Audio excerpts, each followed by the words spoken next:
Karena kami berkomitmen untuk membangun Indonesia yang hebat, Indonesia yang kuat itu, kita akan mulai memberlakukan wajib belajar 13 tahun.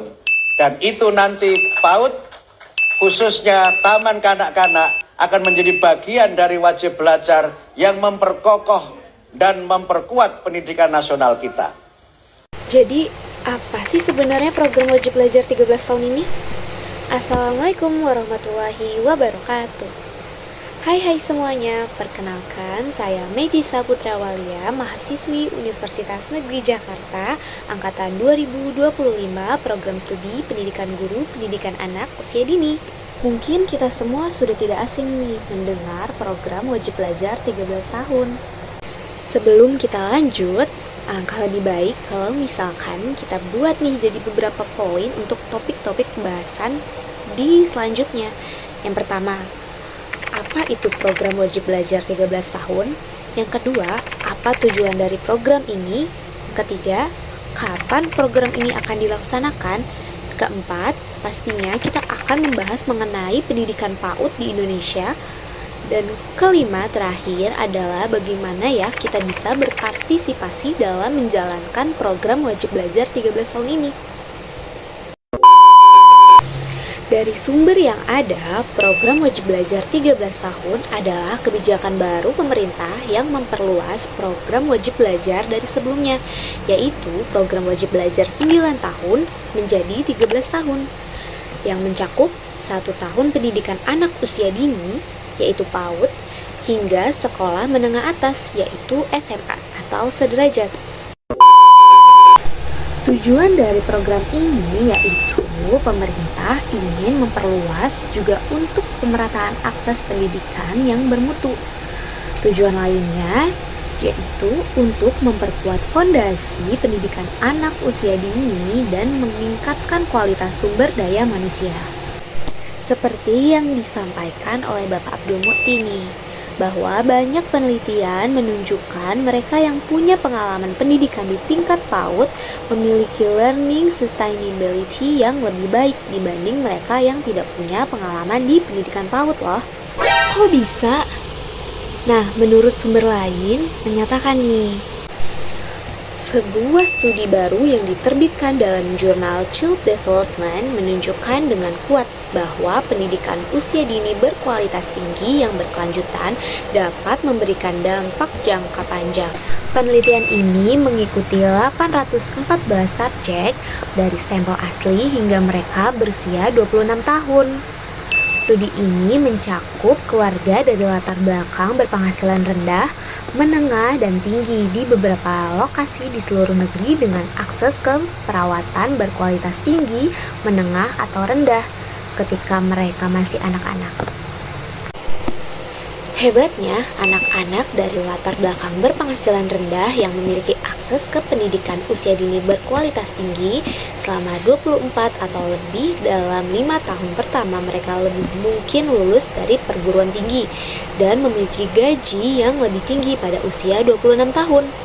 Bahkan, hasil untuk para remaja yang mengalami perawatan berkualitas tinggi yang berkelanjutan secara statistik tidak dapat dibedakan dari rekan-rekan mereka yang berpenghasilan lebih tinggi.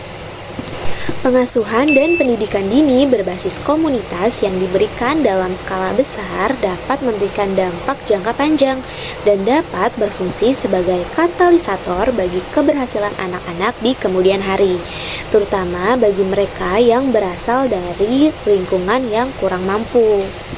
Temuan terbaru dari sebuah studi oleh Profesor Bob Pianta dari Universitas Virginia dan rekan-rekannya menunjukkan hal yang serupa. Pengasuhan anak usia dini berkualitas tinggi meningkatkan kesiapan anak untuk bersekolah dan mempersempit kesenjangan prestasi hingga setengahnya. Maka dari itu, pendidikan anak usia dini ini sangat penting bagi fondasi dan kesiapan mental anak. Lalu kapan program ini bisa dilaksanakan? Menteri Pendidikan Dasar dan Menengah Abdul Mukti mengatakan program wajib belajar 13 tahun akan dimulai tahun 2026. Hal itu diungkapkan dalam Taklimat Media capaian 1 tahun pemerintahan pada Rabu, yaitu pada program ini nantinya akan mewajibkan setiap siswa di Indonesia menempuh pendidikan dari tingkat taman kanak-kanak TK hingga SMA. Dari program yang sebentar lagi akan dilaksanakan, lantas bagaimana sih kesiapan dari lembaga PAUD di Indonesia dalam menjelang terlaksananya program wajib belajar 13 tahun ini?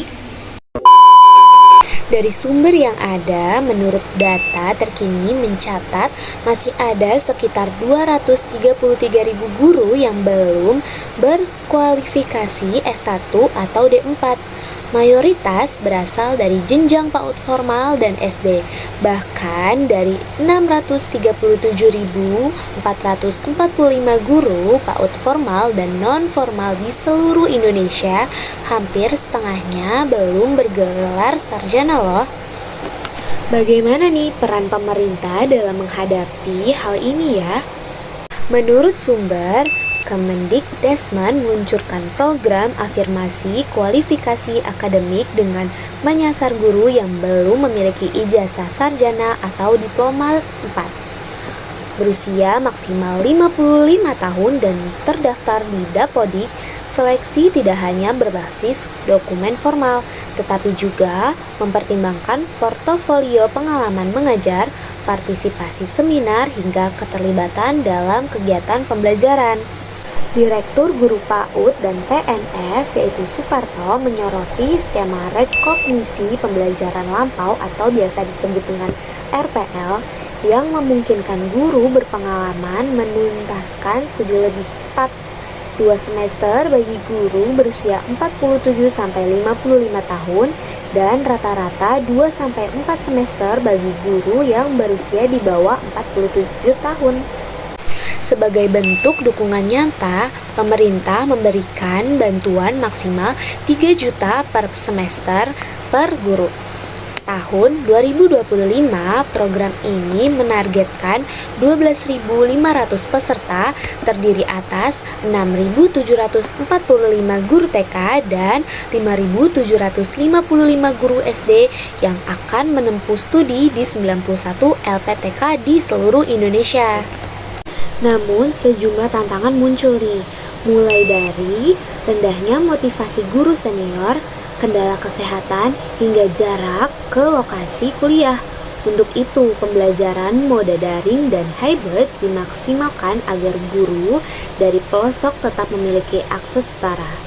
Selain itu, pelaksanaan program dengan sistem monitoring dan evaluasi kontrak belajar hingga fleksibilitas tugas akhir dirancang agar program dapat diselesaikan tanpa mengganggu tugas mengajar.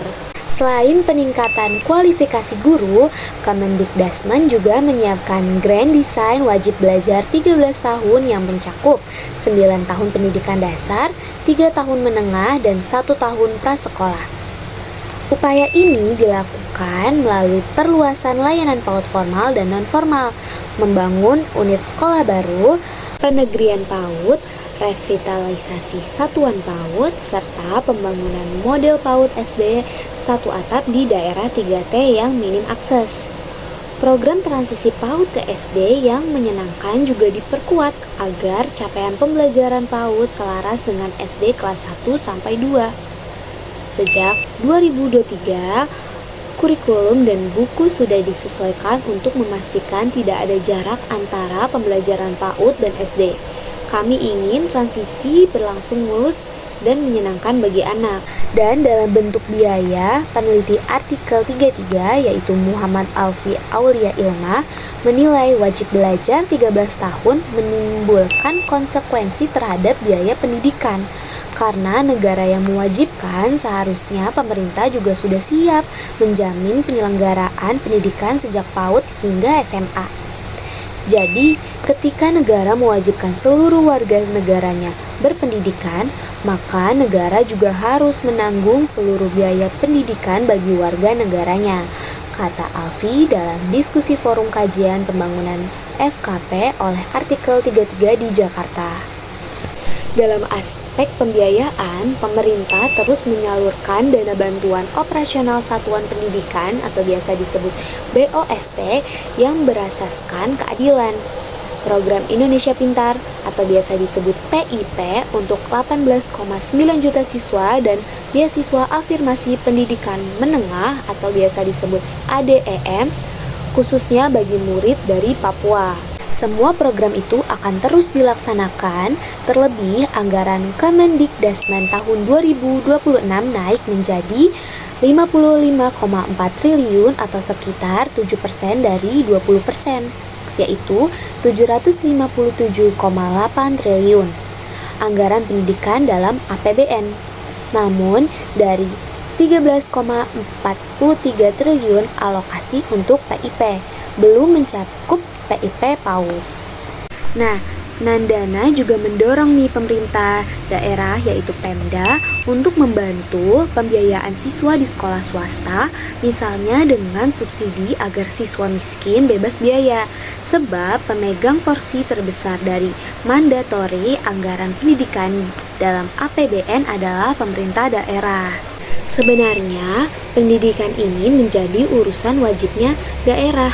Peran Pemda itu menjadi sangat signifikan untuk memastikan anggaran pendidikan yang diterima itu dimanfaatkan sebaik-baiknya, sehingga bisa berkolaborasi untuk memastikan pencapaian wajib belajar 13 tahun. Sangat sibuk bukan menjadi pemerintah saat ini dalam mempersiapkan program wajib belajar 13 tahun. Lantas, bagaimana ya partisipasi kita dalam menjalankan program wajib belajar 13 tahun ini? Ternyata peran masyarakat sangatlah penting dalam membantu program ini terlaksanakan. Bunda PAUD Kabupaten Kampar, Tengku Nurhayani Ahmad Yuzar, dalam kesempatan tersebut menyampaikan bahwa pendidikan anak usia dini adalah pintu masuk utama dalam mempersiapkan generasi emas Indonesia. Kami ingin seluruh masyarakat Kampar memahami pentingnya PAUD. Dengan adanya sosialisasi ini, kami berharap kesadaran orang tua semakin meningkat untuk menyekolahkan anaknya sejak dini, sehingga ke depan tercipta generasi yang sehat, cerdas, dan berakhlak mulia, ungkapnya. Peran kita sebagai mahasiswa juga sangat penting. Kita bisa mensosialisasikan kepada warga, bahkan keluarga yang belum tahu bahwa pendidikan anak usia dini itu sangat penting loh. Dari pembahasan yang sudah kita bahas tadi, saya berharap banyak hal yang teman-teman bisa dapatkan. Dan saya juga berharap agar kita semua bisa terus meyakinkan diri kita bahwa pendidikan anak usia dini itu sangatlah penting bagi fondasi setiap anak. Semoga program wajib belajar 13 tahun ini bisa terlaksanakan dengan baik dengan tujuan-tujuan yang nantinya bisa tercapai sesuai yang diharapkan oleh kita semua. Saya Medisa Putri Awalia pamit undur diri, kurang lebihnya mohon maaf. Wassalamualaikum warahmatullahi wabarakatuh. Bye-bye.